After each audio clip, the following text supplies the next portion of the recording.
And now it's my exquisite delight to introduce our goddess in charge, Miss Sally Rainey. Really appreciate all of you hanging in there for the last day. We've had just a remarkable collection of minds and hearts here this our day, and so appreciate that you have come back after lunch and you're awake, and I'm sitting here with one of my heroines. I have watched Pat for many years, and this is Pat Mitchell. She's John R.'s grandmother. Proud grandmother. And Pat has a remarkable career, and there's not even enough time in the 25 minutes that we have to go through it all. But I'll just give you the highlights, is that she first got involved in the environment, actually. She was interested in media, obviously, but in the environment through Ted Turner. And she worked at CNN for several years, and she produced over 100 hours of documentaries for CNN. She has, On exactly. the environment. On the environment, that's We right. produce 400 hours a year. On the environment, that's right. And that's really when her path on sustainability began, which was in the 90s. And she was there until she went to PBS as the CEO in 2000, and she was there to 2008.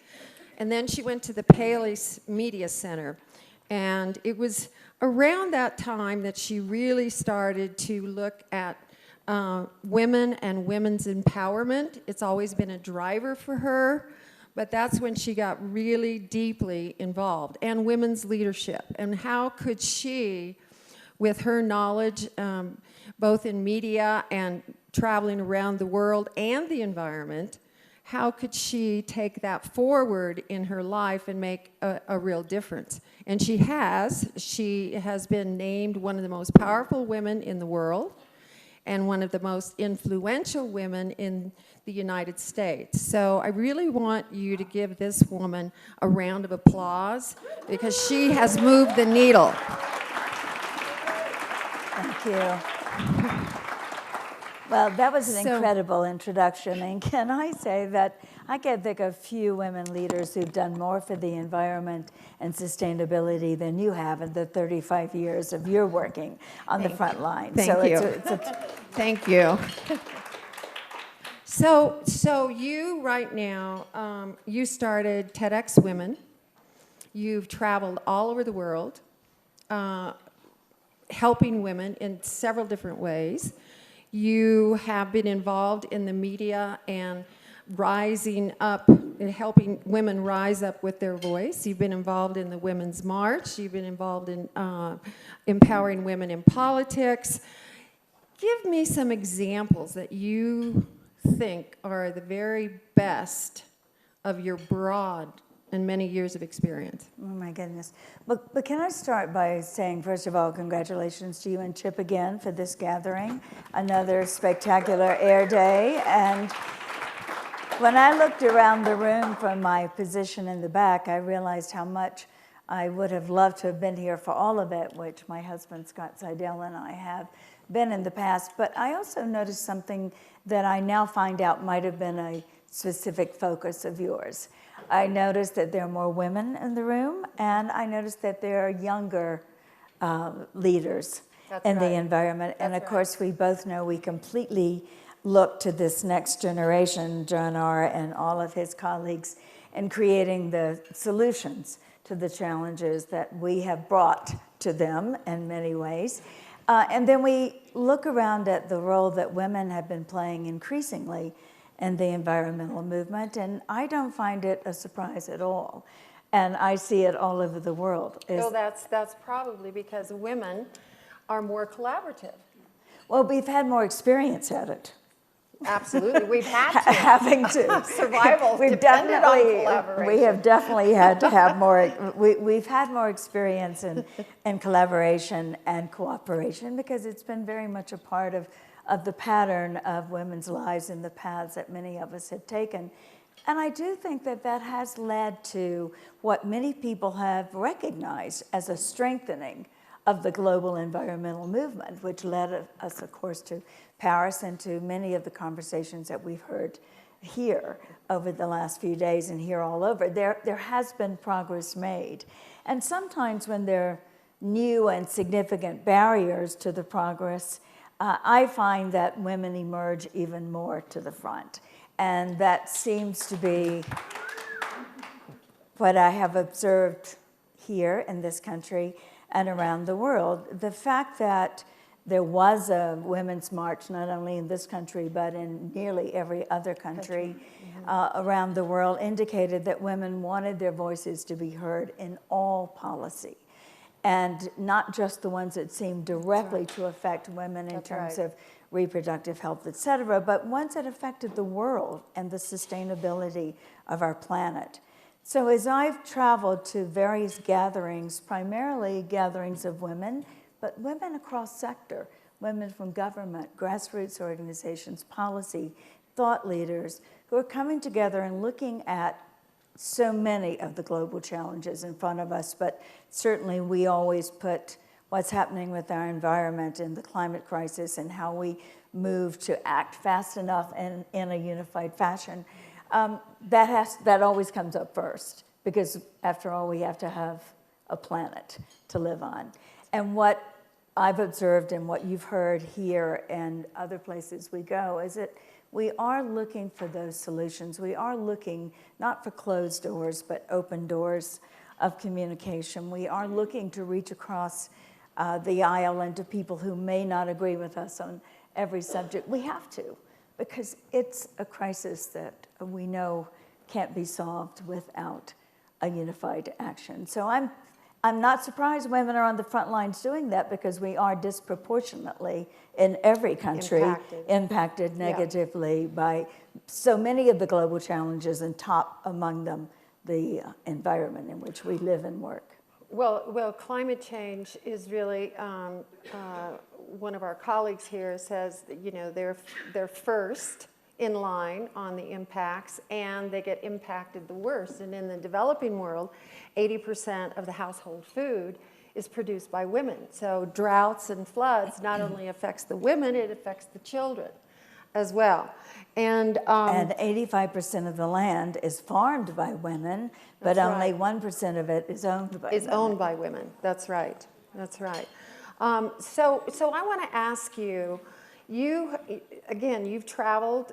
Tell me you've traveled all over the world. You've seen all kinds of projects that women have initiated, have catalyzed, entrepreneurs that are doing new innovative businesses. Give us some examples of what you think are the best that you've seen, or the most interesting. That's a tall order in a short amount of time, but let me just pull a couple of examples. And one may seem like a strange example to use at an environmental conference or a conference on renewable energy, and yet I feel like it focuses the story of women's leadership and innovation. And it's taking place in Eastern Congo, an area that has been in a civil war for the past 15 years, an area where 2.5 million women have been raped as an act of war. And the devastation to the country is universal and across the board. Almost nothing works in the country.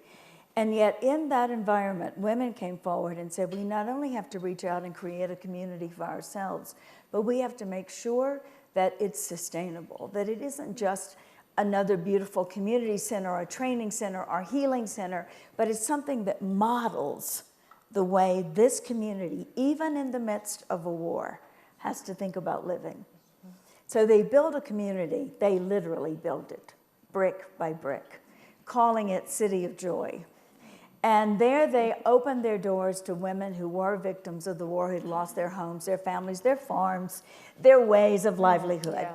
And they came together and they formed a community from day one, with the commitment that they were going to be sustainable. So they put solar panels up immediately, thanks to my husband, who traveled quite a long distance with some of them and put up the solar panels in a thunderstorm and almost got electrocuted. They built their own water source, and then significantly, with the help of a lot of American committed women, bought a property, a farm, and have turned it into such a productive farm that they not only feed themselves year-round, but the entire city of Bukavu is benefiting from the produce and the products that are created on that farm. So I look at that, and here is an entirely sustainable model, off the grid, able to survive in the middle of, I mean, obviously they have security issues, but that has to be taken care of in another way. And many other African countries are now coming and saying, we can build those kind of communities where women can get educated and trained and safe and secure. And of course, that has to be the foundation. The other project, sort of to the other end, but still speaking to the same most vulnerable populations, is a project that was started in India and has now moved to 71 countries and is based on one premise, that grandmothers, I particularly like this program, but in many of these countries, grandmothers are a lot younger than me, and that grandmothers are going to be the role model in the community. They're the sustainable ones. They're not going to move and go to the city. So this amazing entrepreneur named Bunker Roy and women who work with him created the Solar Mamas program, which some of you may have heard about, where they bring grandmothers from villages where there's no electricity, no power, they're literally cut off. And they train them in 6 months to be solar engineers. And they go back to their community with all the equipment they need to power and to put their community, give their community light. 12,000 communities have been electrified, have been given power, now have a solar engineer living in the village who suddenly becomes a hero of the village, as you might imagine. And this has happened all over the world with satellite centers now in Latin America and in Africa, and all run by women. The women are trained by each other. There's a mentoring program. And you look at this, say, well, it's small scale and it's reaching 12,000 villages when we know there are hundreds of thousands more that need light and power. But again, it's the off-grid renewable energy solution that is being implemented at a level that can be scaled. And as these groups come together, they are starting to scale. Well, this also gives women an independence and economic empowerment. Right. So it does absolutely raise the level of, and I've heard so many stories about women who were really suppressed in their local communities, and then something like this comes in that's low tech, but it's really, really important. And women are the ones that initiate it, and their recognition and respect in the community just elevates like you can't believe it until you see it, really. There was one great solar mama whose husband said she can't go. She doesn't have a passport, she doesn't have shoes, I mean, which is often the case, by the way, with many of these women. And Bunker said, well, it's up to her, and she said, I'm going.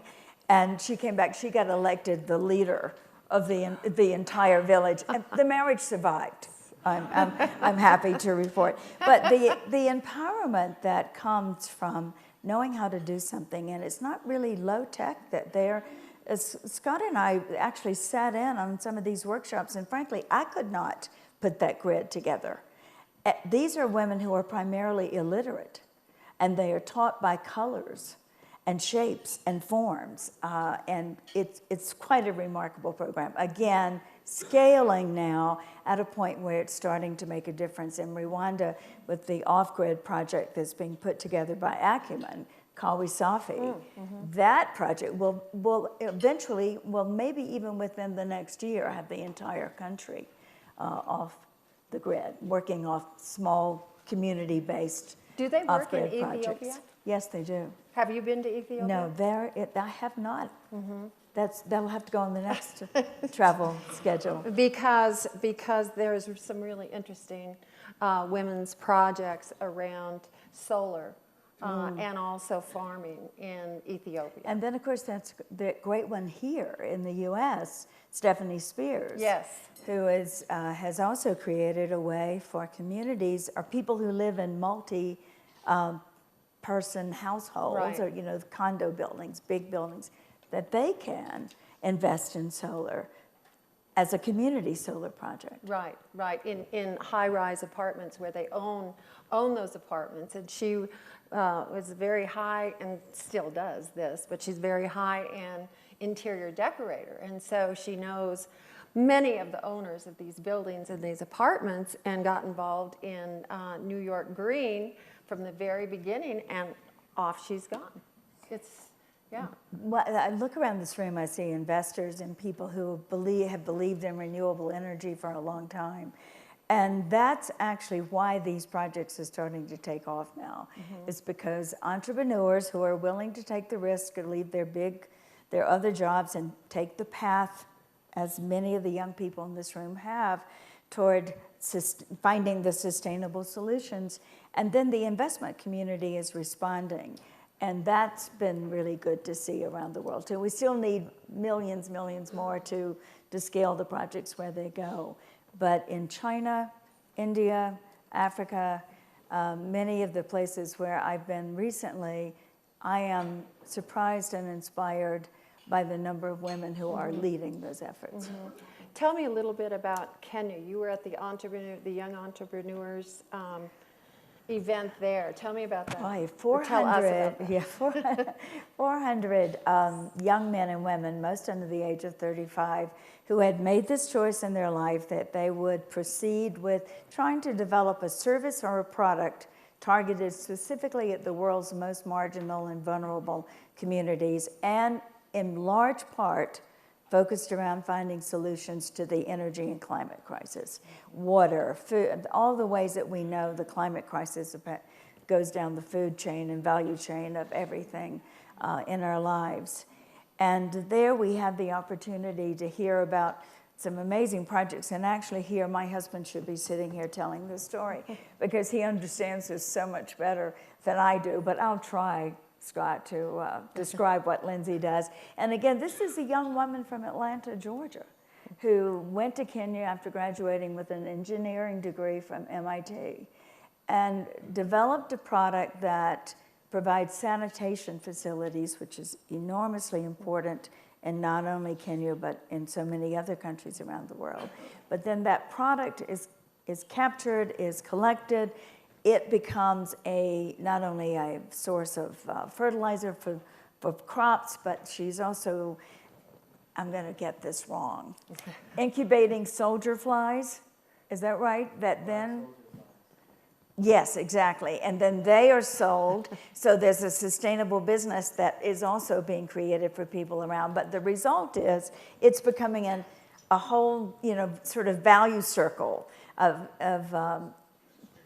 taking waste management as a problem in every vulnerable community and turning it into a product that is not only serving many different aspects of the community. And then we found there were like 6 or 7 others of these similar kinds of projects where they take a problem and solve it. So the chance to get to meet those young people and support their work, and this is a group supported by the Acumen Fund, which is a group of investors who have decided that they will give money, not for getting money back immediately, it's called patient capital, but getting the change, the social impact change first. And then capital is often returned because the businesses do often find a sustainable business model as well. And I don't know the specifics of this waste management company, but it could be what I was talking about in the philanthropy session. It could be a program-related investment. So they might have an equity piece in it, which really helps the the company move forward, usually at really critical times when they need that funding and need that support. But they also have the option to relieve that as a grant. Right. That company's called Sanergy, is that right? Sanergy, yes. The other people know it as well. And there are two other ones that we know about. Yeah, and that's again the way we make a difference. You know, putting our money where our values are too. Exactly, exactly. Now I want to jump a little bit to media. You're working and have worked as an advisor with Jeffrey Skoll and Participant Media from almost the beginning. Right. And with Inconvenient Truth and Al Gore, you advised on that. And now he has a new movie coming out. And Jeff really wants to do films that address major social issues and have a social impact. Tell us a little bit about what your role has been and how you see this new film that's coming out, that's going to be premiered, I think, in July in New York. Truth to Power, which we heard about a little bit earlier. An Inconvenient sequel, Truth to Power. Truth to Power. So tell us a little bit about that. Well, does everyone know who Jeff Skoll is? One of the founders of eBay. And when Jeff sold eBay, he was 35 years old and had $4 billion. And he decided then that he wanted to take all of that money and put it into renewable energy, which was one of his areas, as well as ways in which he could raise awareness and compel social change and action around other global crises. And so he started, a la Ted Turner, a model of media very much like Ted Turner, because when we made those documentaries in the 90s at Turner Broadcasting, Ted called it the Better World Society, because the whole point was to make documentaries no one else would make, to raise the awareness and bring issues to the foreground. Well, Jeff actually took that very same model and called it participant media. And his idea was to make films, feature films, big blockbuster films. They've had several of them. They've won 11 Oscars in 10 years. And also documentaries like An Inconvenient Truth, which was the first big one. But there have been many, many more. And in every film, there is a social action campaign that in large part is activated by the grassroots organizations on the ground who really know the issue deeply. With the first Inconvenient Truth, 2.5 million children all over the world saw that film free because of the combined philanthropy of a lot of organizations and Jeff's own. With the film Malala, which we also produced. Right. That film went out to families who literally with sheets hung up in villages so that they could see the film and keep their girls in school. So each of the films has a social action campaign. An Inconvenient sequel has a massive campaign that involves global NGOs. Many in this room, the Sierra Club, which was referenced, is one of the partners who are reaching their 3 million members. And there will be every effort made to use this film as a tool and with the tool of the awareness raising it can do, and it's very focused on renewable energy and a message forward. So many of you may have, if you haven't seen it or you haven't thought about, get in touch with us because Participant is still looking for groups in which they can involve the screening of the film. And of course, Al's group, The Climate Reality, I mean, that they're really the engine that drives the social impact And campaign. one of the things that I would suggest to Climate Reality next time they do their 24 hours is use women. Go to women all around the world to be the spokespersons. I think you should host that. 24 real. I'd love to. Thank you. Is there a Climate Reality person in the room? Yes, there is. Well, then this, whoever, I can't see because of the lights, but there is a plan that Climate Reality and Participant have developed, and the hope is that, that film will be seen by everyone, and then the toolkit of actions that you can take will be given and distributed as a part of the film's release.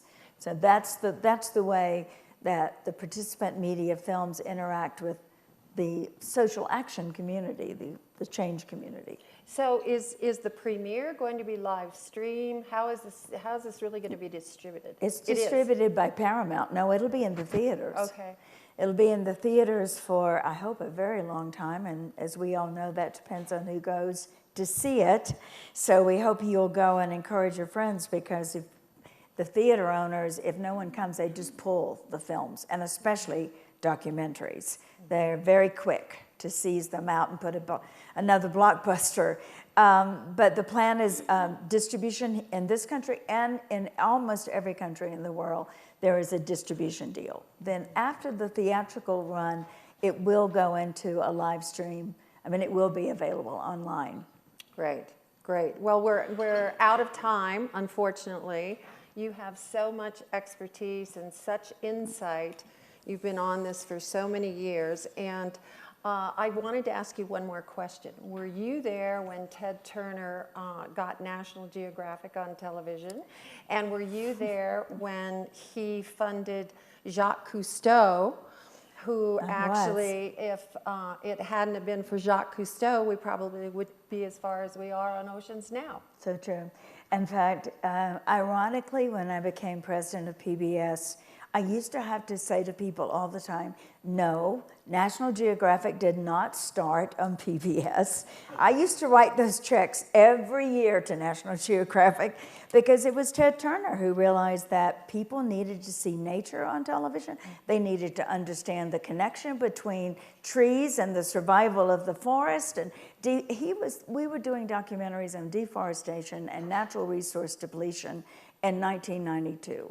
And not that many people were watching them, but Ted didn't care. It lost money, but he said, we are going to raise the awareness levels of people in this country. And National Geographic and Jacques Cousteau were two of the most important partners in making those films. Jacques Cousteau introduced us to the oceans, and now look what we have done to the oceans. And it's a good thing that you and others are focusing, all of us are so focused now on how we save the life in the ocean and the life that it sustains, which is all of us. Of humanity as well. So we're finished now. I just want to say to young women who are watching and who have been here and participated, this is a mentor. This is someone, if you look her up and look at her career and how she navigated, and she navigated with her principles, she navigated with her morality, and she navigated with her heart and her mind. So please give Pat a round of applause. Thank you very much, Sally.